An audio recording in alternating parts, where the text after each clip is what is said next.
On this episode of the Easy Prey podcast, I talk with Dana Mantilia about identity theft.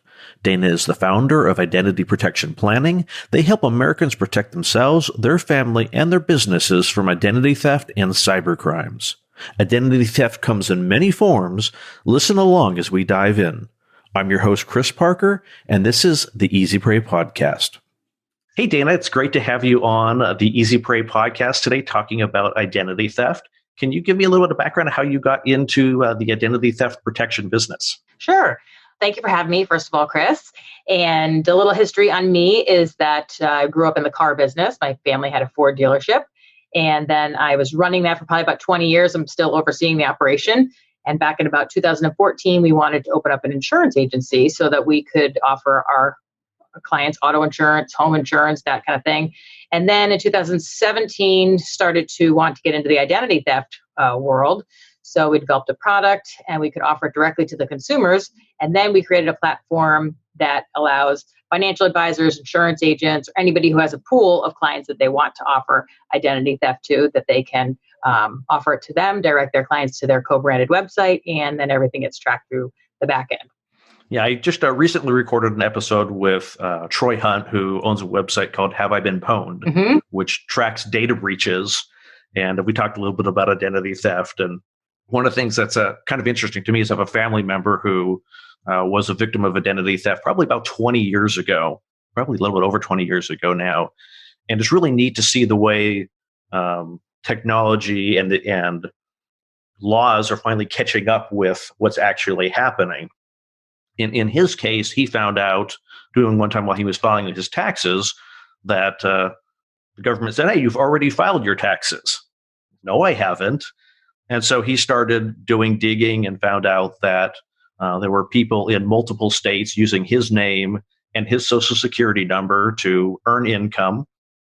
And unfortunately, in many of those states, they didn't actually pay the taxes that were due. And so, as governments do when you don't pay your taxes, they sue you, or they sue who they think is you. And so they did that. And of course, those particular individuals never showed up in court. And therefore, there was a default judgment against this individual for those tax liabilities. And he was stuck for several years trying to figure out how to unravel a lot of these lawsuits that have been filed against him. And in many cases, he actually had to pay the taxes that this other person was supposed to pay, and then come back afterwards to say, okay, we've proven that it's fraudulent. Can I get my money back now? Yeah, you're absolutely right. And that's the problem. You do wind up, they have to pay first to start the cleaning up the mess. And then they won't reveal any information of the person that filed those taxes, because there's a confidentiality situation there, which is kind of disturbing to think that this person's stolen your information and they have a privacy, right, that you can't get your information. So it turns into a big mess, and it does get very expensive sometimes to start the process. And then maybe eventually you'll get some of that money back. And it's a lot of time involved in that too. Yeah, I mean, and for most people, you don't even know where to begin to start going through this. So I suppose we should take a step back and talk about actually what identity theft is, because I get a lot of people approaching me saying, "Hey, my identity has been stolen. Can you help me track down this fake Facebook account?" It's like, well, no, that's someone has created an account that looks like you, or they've created a Twitter account or something like that, but in the terms that we're talking about today, that's not really identity theft. Can you tell me more about what identity theft really, in the context of this conversation, is? Yes, we're more specifically talking about someone using someone's social security number to get a loan out, to get a job, get credit, file taxes, that kind of thing. And especially too with the children, because the synthetic identity with children is a big thing. And what they do is they'll take that child's social security number and then with a fake name and a fake date of birth, and they apply for a credit card. And off it goes to, the bank, and the credit bureau says, well, we don't have any record of this name and social security number going together, but, do what you want. So the bank's like, oh, we're going to decline this. So they decline it. So then the identity theft does it again. And they go, same thing, goes to the bank, goes to the credit bureau, and the credit bureau says, well, we don't see any credit history here, but what we do see is that a credit file was started, back whenever the first submission was put in. So the bank will say, well, you don't have any credit history, but we'll give you a small maximum each month, and then start there. And then boom, that social security number is off to the races. Someone can get a job. They can build upon that credit for years and years and years without a parent really having a clue that anything's even going on. And then maybe when the poor child is 18 and is applying for maybe a college loan, that's when the mess starts to get unraveled. And that's a terrible situation to be in. And that's got to be pretty difficult because now you're not trying to unravel something that happened last week or last month.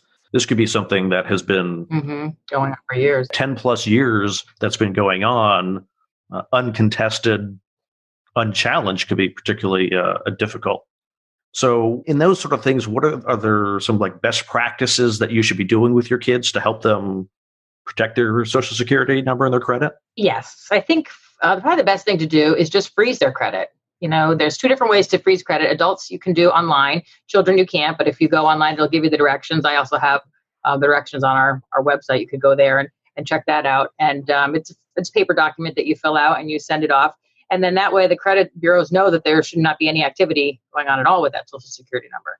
So that's probably the best bet. The other thing is that some camps and schools and all that, they're using outdated forms where they're still asking for Social Security numbers, even though they don't know it. So it's getting written down on this form somewhere.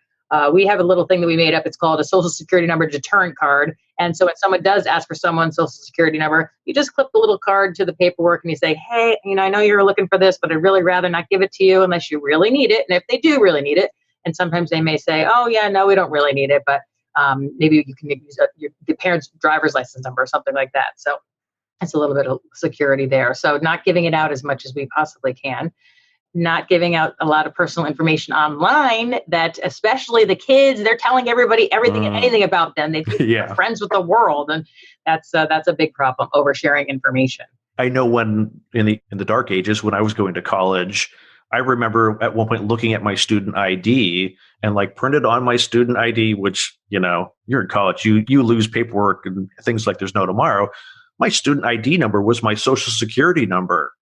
And every time I checked out a book or whatever, that number got written down and tracked. I'm like, looking back at it now, I'm like, oh my goodness. Yeah, it's crazy. I know. Yeah, even the Medicare cards were their Social Security numbers up until just a few years ago. So they were using that number for everything. Yeah, it was a single identifier that unfortunately was very easily used.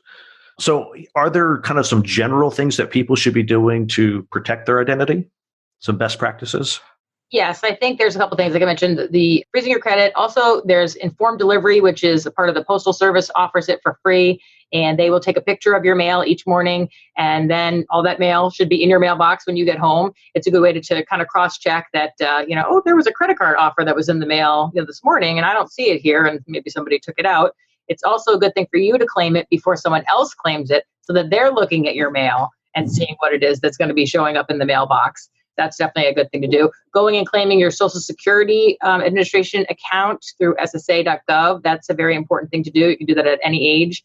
And the sooner you claim it, then nobody else obviously can be in there. And that's a good thing to do. Oh, different passwords and for different accounts. Everybody has the same password that they use for the last 20 years for every single thing and the same email address. So just to give a little example on that. So let's say, for example, Grubhub, right? Little food delivery service, they had a data breach. So you take that email and that username, which is probably the same, and the password that someone's using for every single thing. Now they have the email and the password. And let's just say that they happen to say, let's go, try out Bank of America and see if this person has that. And that's what they do. They'll keep looking around and looking around and looking around. And that would be sad if they could get into one of your bank accounts or one of your credit card accounts or something like that. So I know everyone says that's a really, really, really big pain in the butt to do that. So my new suggestion is to say, well, maybe we could get a new email address just for the financial accounts. So that way, all the other stuff, Facebook and all your other social media accounts, that you can use the one that you've given to every sales clerk since you were 18 years old to ask you, what's your email address? You can use that one. But for your banks and your credit cards, they'll be a little bit more secure with a different one. Yeah, I always definitely recommend to people to use a password manager that creates a password for you that's really complex. There's the disadvantages, if you don't have the password manager app with you, you're not going to remember that it's lowercase a, capital T, 4, 5, exclamation point, Z _bracket. Mm-hmm. Is that an open or closed bracket? But, right. But definitely using a password manager these days is I would say it's almost a requirement for people. People want to maybe alarm themselves. I have recently recorded an episode with Troy Hunt from Have I Been Pwned? which is a email data breach service. You type in your email address, and that service will tell you everywhere that email address has been involved in a data breach. And so that's a good idea. It's a little bit alarming because if you can see, oh gosh, my email address was on that LinkedIn breach, it was in that Yahoo breach, and it was in these 15 other breaches, and oh my gosh, I've used the same password. That means basically anywhere you use that password, somebody knows it, and it's effectively no security whatsoever. Yeah, that's for sure. We have a new application that's coming out on our website that is going to do that same thing. And underneath it, it will show you exactly which breaches, what year it was, what was actually, given out in addition to that email address. It's really, really cool. I saw the prototype. So hopefully that will be done maybe, I don't want to say next week, maybe in a couple of weeks. It's a great addition to have. That awareness of data breaches will help people to realize, okay, I do need to take the sensitive information and be a lot more concerned about how I use it and where I use it. Yeah, and they're happening so much. We're almost becoming numb to them. Oh, another data breach. Oh, another data breach. And no, this is a serious thing. Every single time there is a data breach, it needs to be looked at seriously, not just another one. Mm-hmm. Yeah. So speaking of sensitive information, what about those Facebook quizzes?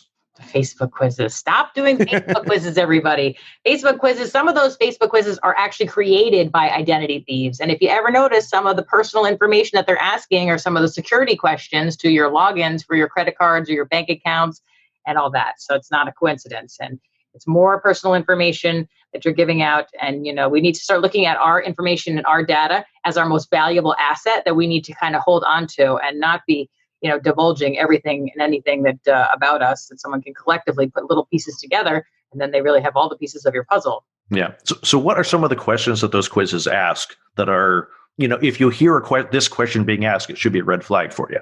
Well, I think there's a bunch of them, that anything that's familiar to you. What's your favorite baseball team? What's your high school mascot? What year were you in fourth grade or, something like that. And they're little things that are just giving out information. What was the name of the elementary school that you went to? Little things like that. Then they start to be able to say, okay, well, then they grew up here and then they were here and, that kind of thing. So it's, Facebook's bad enough that we all celebrate our birthday on there. Everybody loves their birthday on Facebook, right? Everybody, it's your third grade friend, your college roommate, everybody's wishing you happy birthday. So, that's the good thing about it. The bad thing about it is that it really helps dissect your social security number when people can pinpoint where your date of birth is. So yeah, I bet.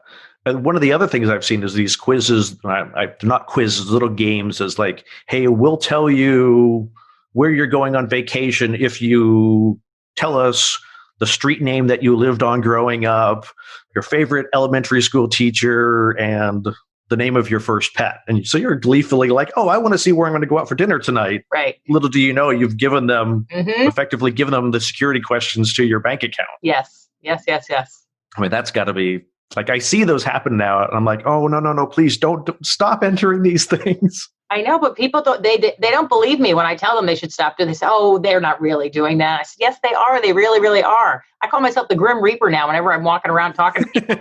Oh, here she comes again. She can tell something bad. But I think it's important for us to all really start learning about this stuff. Yeah, I'd rather be the Grim Reaper with no identity theft than happy-go-lucky, but all my money is gone. Mm-hmm. Yes. So what are some of the things that an identity theft prevention service helps you with if, heaven forbid, you've had your identity compromised?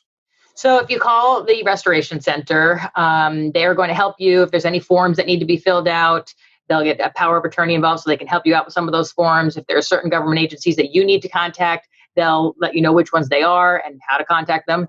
And then they'll just stay with you that whole entire time until your identity gets restored back to pre-incident status. So I think first of all, it's a good peace of mind thing, because when something like this does happen, you're thinking, well, who am I going to call? Where do I start with this whole thing?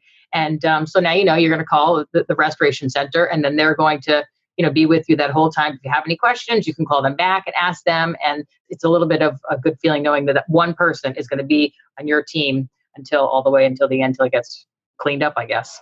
And that's got to be a certain amount of peace of mind. I think I would know, okay, I know who the three main credit bureaus are. I think I can figure out how to get a hold of them, but it's all the nitty gritty of the, okay, so if something happened to my Social Security Administration account, or someone was reporting taxes, I wouldn't even know Let's go to the state of California's website and try to find the right contact. Right. And if someone does file, taxes under your name, and then you're trying to clean up the mess or whatever it is, and you get contacted that you owe more money, they won't even give you the information of the person that fraudulently did file the taxes because there's a privacy situation that goes on there, which is a little crazy. It's where the privacy laws work against us instead of helping us. Yes. Which is a really crazy nightmare. So we were talking a little bit earlier about data breaches. We were talking about specifically a social security number, but are there other pieces of information that you should really be kind of not necessarily red flags about giving out, but really starting to question like, well, why does this entity need this bit of information about me? Well, I think anytime anybody's asking for any kind of personal information, you really need to, stop and pause and say, what is it that they really need to know this?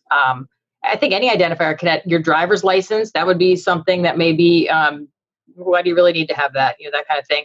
Medical insurance fraud is a big, big, big thing now. So keeping a really close tabs on your insurance card, because that falls into the wrong hands. And next thing you know, someone's having knee surgery under your name, and that's not good. Mm-hmm.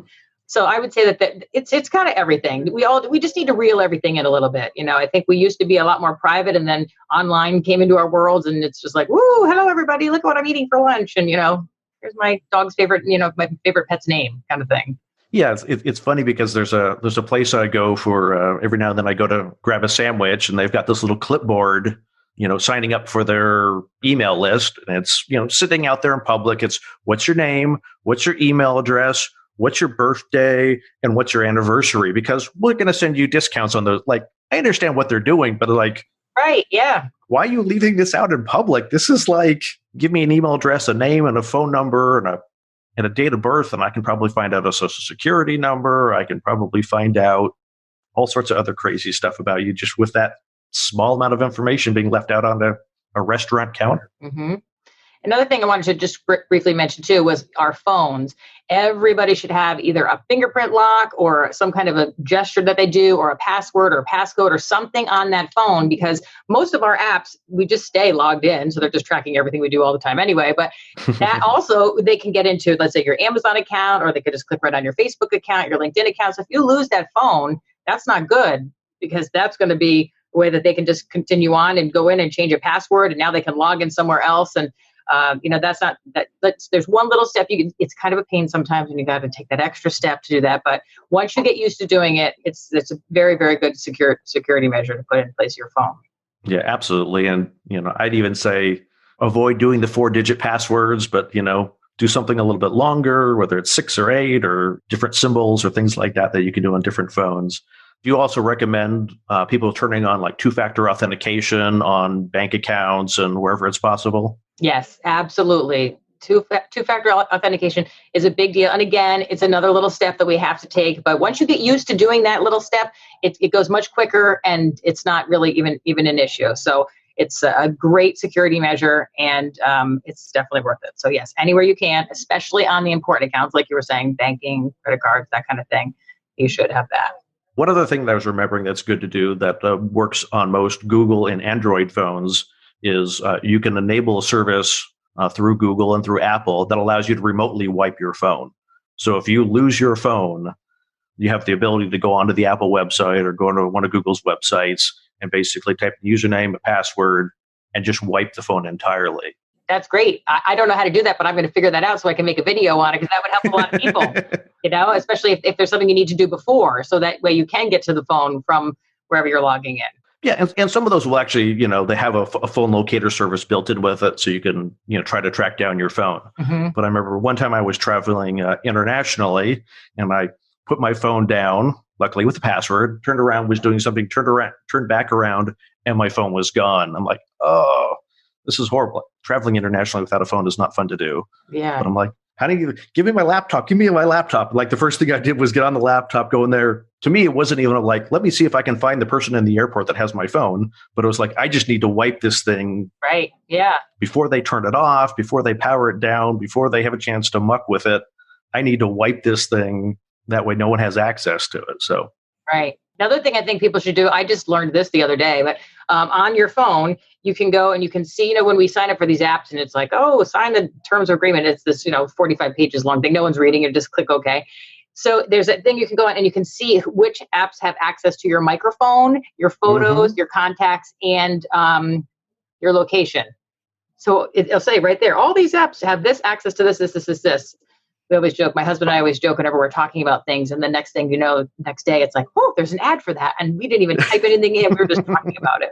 You're listening. It can be a little disconcerting at times, a little scary. And identity theft is really one of those things that your identity is great until it's messed up. That it's suddenly, you can't get a loan. You potentially don't have access to your Social Security funds if you're in that age bracket. The challenges that can bring have to be like just monumental. Yeah. And the issue is too, is you may not find out that this is even going on until maybe you are sitting at that car dealership trying to buy a car and they say, oh, there's an issue with your credit. And you're saying, well, what do you mean? And that's not when you want to find out that something's going on, but that's usually when people do. They're getting a mortgage or, they're getting some kind of a loan or a car payment or, car loan or something like that.